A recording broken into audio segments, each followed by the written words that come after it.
Bismillahirrahmanirrahim. Assalamualaikum warahmatullahi wabarakatuh. Kumaha daramang Bapak Ibu? Alhamdulillah saya pisan. Kita kompak deui. Kumaha daramang Bapak Ibu? Alhamdulillah saya pisan. Alhamdulillah. Sebelumnya mungkin izin memperkenalkan diri terlebih dahulu. Nama saya Ajija, mahasiswa kirang jelas namina. Nami Ajija, mahasiswa jurusan agroteknologi Fakultas Pertanian Universitas Siliwangi, asal di Garut. Izin memperkenalkan diri, nama saya Cica Rusmiati, asal dari Bogor, jurusan agroteknologi Fakultas Pertanian Universitas Siliwangi. Nah, mungkin kami di sini hanya ingin berbagi ilmu gitu, apa yang telah kami pelajari di kampus terkait pertanian. Nah, dan yang ingin kami sampaikan dan ingin kami kenalkan itu terkait kan sekarang itu sedang karena pasti alasannya karena Neng lebih gampang tinggal beli terus hasilnya juga pasti kan gitu ya biasanya. Tapi dengan penggunaan bahan kimia yang secara terus menerus efeknya tuh tidak akan terasa saat ini langsung, tapi nanti jangka panjangnya akan berpengaruh terhadap lingkungan dan kesehatan. Kan sekarang juga kadang apalagi kalau musim kemarau ya, tanahnya itu kadang suka kering. Nah itu tuh bisa diakibatkan karena seringnya penggunaan bahan-bahan kimia pada proses berbudidaya gitu. Terus untuk kesehatan seperti apa Neng? Nah kan kalau kita udah usah pakai mic ya. Nah itu jelas. Nah terus dampak negatif untuk kesehatan seperti apa? Nah untuk kesehatan itu ketika kita menggunakan bahan-bahan kimia pada budidaya pertanian kita, itu tuh kan nanti bahan kimia itu akan menyisakan sisa residu bahan kimia itu, jadi bakal bersisa di tanaman. Nanti itu tanamannya Bahan pembuatan PGPR. Apa aja sih alat yang dibutuhkan untuk pembuatan PGPR ini? Yang pertama alat, menggunakan ember tertutup.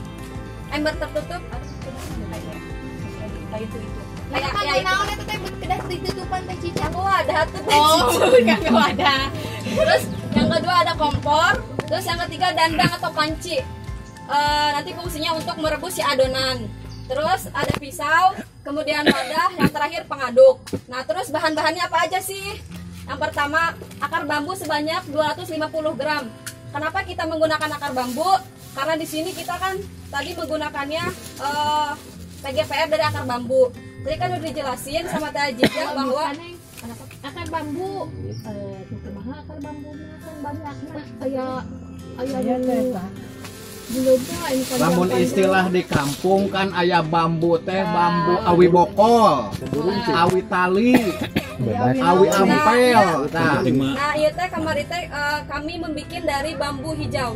Kan ada bambu kuning ya, ada bambu kuning, bambu hijau. Nah ini dari bambu hijau. tapi bambu apapun bisa. Yang penting akarnya. Penting matang bambu runcing we. Yang penting dari bambu-bambuan gitu. Iya, tapi bisa juga kan tadi Dari ya akar putri malur, rumput gajah, kacang-kacangan.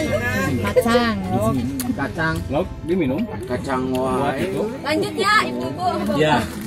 Terus yang kedua ada bahannya itu bekato atau dedak, cek urang mah tuh huut gitu ya. Huut sebanyak setengah kilogram. Nah buat apa sih si huut ini fungsinya? Nah nanti si huut ini berdasarkan penelitian cenah mah ieu teh fungsinya teh untuk sumber energi bagi si bakteri itu. Nya makananna tuh nya ame si bakteri teh bisa hidup. Terus yang ketiga ada gula merah sebanyak 400 gram. Sama gula merah juga berfungsi sebagai ya. Terus ada terasi sebanyak 200 gram. Terasi juga di sini berperan sebagai sumber bakteri. Jadi bakterinya itu ada dari akar bambu sama dari terasi. Terus bakteri baik ibu tapi bukan bakteri jahat. Sanes kanggo nyambel ieu mah terasi kanggo dibuat. Terus ada kapur sirih atau apu sebanyak 1 sendok makan. Nah, apa sih gunanya apu ini? Apu ini berfungsi sebagai menetralkan tanah. Kan biasanya lamun orang macul gitunya mengagali kan geuning sok tanah teh anu warna berem, anu warna hidung gitunya, anu warna orange. Nah, itu tuh si tanahnya itu kalau misalnya warna merah itu berarti tanahnya bersifat masam. Jadi dia itu di tanah itu tuh banyak mengandung unsur Fe, besi. Nah, yang nantinya kalau misalnya dalam tanah tersebut banyak mengandung unsur Fe, ke si tanamannya itu akan keracunan ataupun dia juga bisa menurunkan hasil produksi. Nah, jadi si kapur sirih itu berfungsi menetralkan pH tanah. Jadi nanti tanahnya netral. Terus si apu ini juga bisa memperkaya unsur hara seperti fosfor dan kalium. Jadi unsur haranya itu lengkap. Terus yang terakhir ada air sebanyak 20 liter. Nah, ini sekilas cara pembuatannya Bapak-bapak Ibu.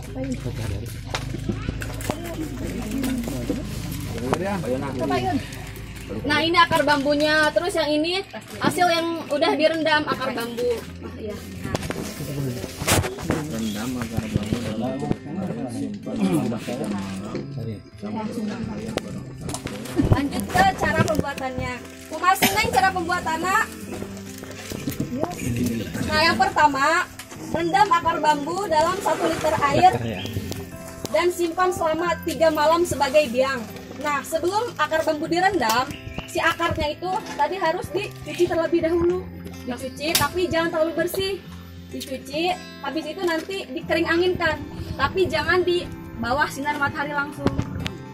Dikering anginkan lah agar supaya Didaraikeun lah. Gitu. Pemicek bahasa Inggris nama. Ya kan gitu lah. Ya, teruskan. Nah, saat tos tuus, si akar bambu teh ditumbuk. Naon eta teh jadi Kepo. Nah, akar bambu itu kan harus ditumbuk supaya si bakteri yang ada di dalamnya itu keluar gitu. Jadi tidak diem di dalam akar gitu. Jadi kan kayak direndam jadi keluar gitu. Nah, kita Nah, direndam. terus yang kedua, campurkan air, bekatu atau dedak, gula, terasi, kapur sirih, kemudian aduk sampai rata. Nah, setelah tadi si biang ini direndam, kemudian kita masak di yang panci tadi dengan mencampurkan air, kemudian huut, gula, terasi, kapur sirih, kemudian aduk sampai rata. Terus yang ketiga, panaskan sampai mendidih, kemudian angkat dan dinginkan sampai adonan mencapai suhu kamar. Nah, perlu diingat Bapak-bapak dan Ibu-ibu, ketika si adonan itu dipanaskan atau dimasak itu harus sampai mendidih. Kenapa? Agar si bakteri jahatnya itu mati.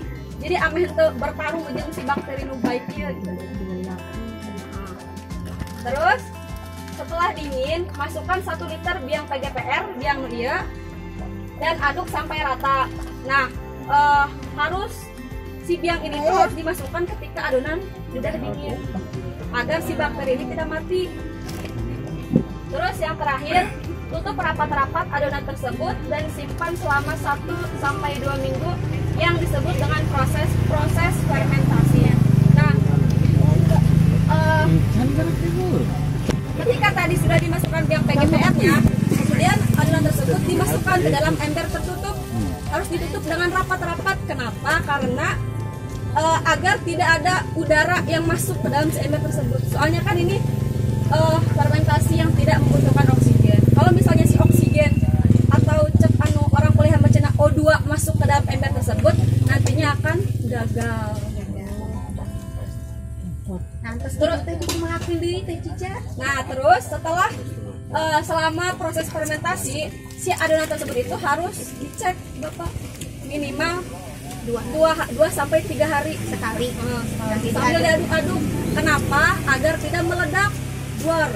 Nah, meledak Teh Cica. Soalnya kan fermentasi ini tuh menghasilkan karbon dioksida. Nah, karbon dioksida anu cek urang macam lagi CO2 gitu nya. CO2 nantinya itu bersifat panas. Kalau misalnya tidak dikeluarkan, pasti meledak. Iya. Kalau tidak dikeluarkan, Meledak. Terus kami teh berhasil tidak nate kumaha ditinggal nate Teh Cica. Nah nanti kalau misalnya setelah melalui proses fermentasi, setelah sekitar 1 sampai 2 minggu nanti kan dicek berhasil apa enggak. Nah tanda-tandanya itu nanti di atasnya itu muncul busa-busa.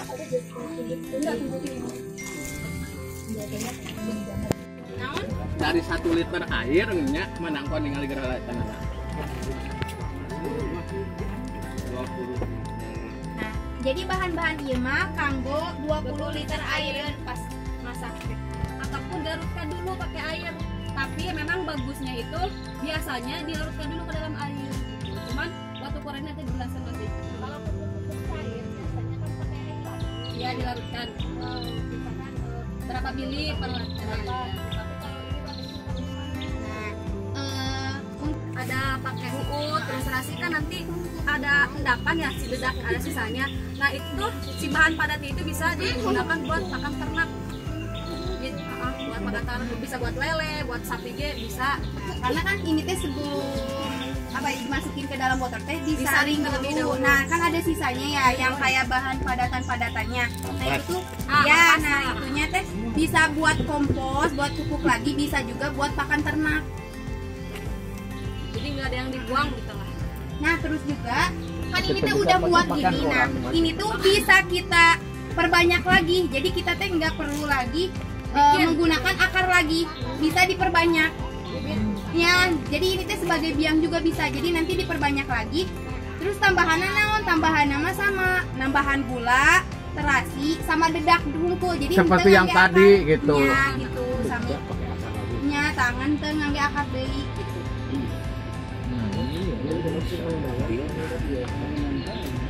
Buat tanaman apa aja? Untuk tanaman-tanaman berbagai jenis tanaman biasa.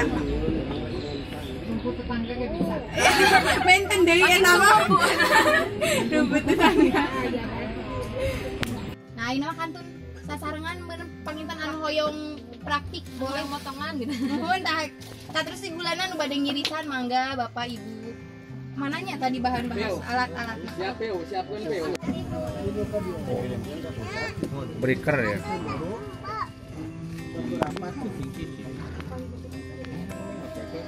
Nah, iya kanggo terasina kada diliurkeun heulanya. Iya. Dolomit mah ada. Nya nang kami dolomit mah Dia langsung langsung diaplikasikan ke tanah nya ya. eta mah kanggo diaplikasikan ke tanah. Kan di dieu teh panginten bahan-bahan mah aya nya gitu loba seueur.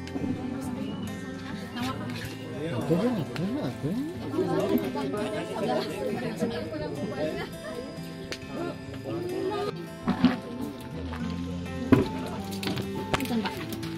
Ini kadinya ke. Satu ya. Aduh. Ya, bukain deh. Kan lumayan kudu kukuro kada mulai kasaina ogenan gitu. Biasa. Iya, coba digorong. Ini bakal kita undang. Kita udah. Oh, ini pagi itu.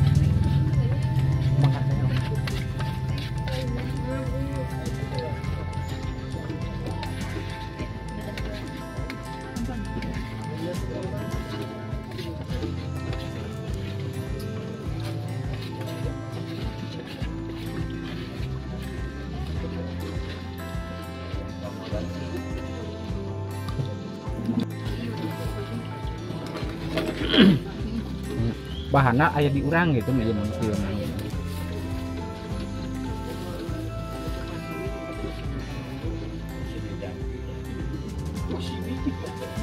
Terus pas dimasaknya kedar terus diaduk-aduk supaya do serata nya kacampur.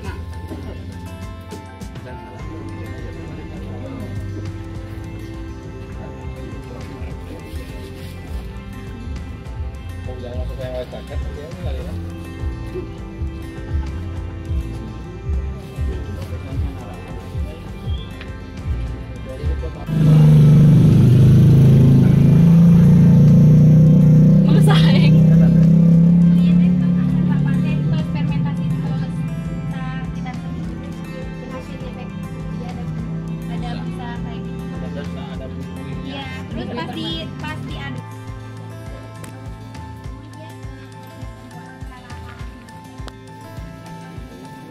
jadi nah hungkul ka dieu. Kayak ngageprek berarti eta. Mohon atas tos kenging disimpan oge. Berarti kita mau saringan ya. Mohon.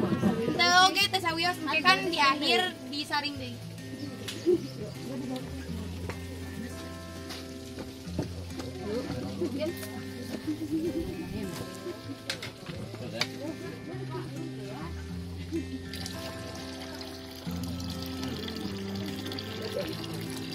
Enggak, jadi biasa ada pakai air tuh.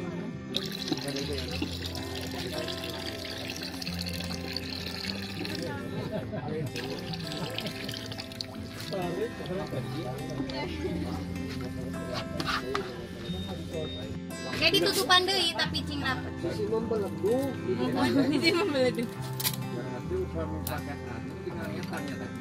Mohon. Paket kayak grup anu 100. Nya mohon kang beli ya. Anu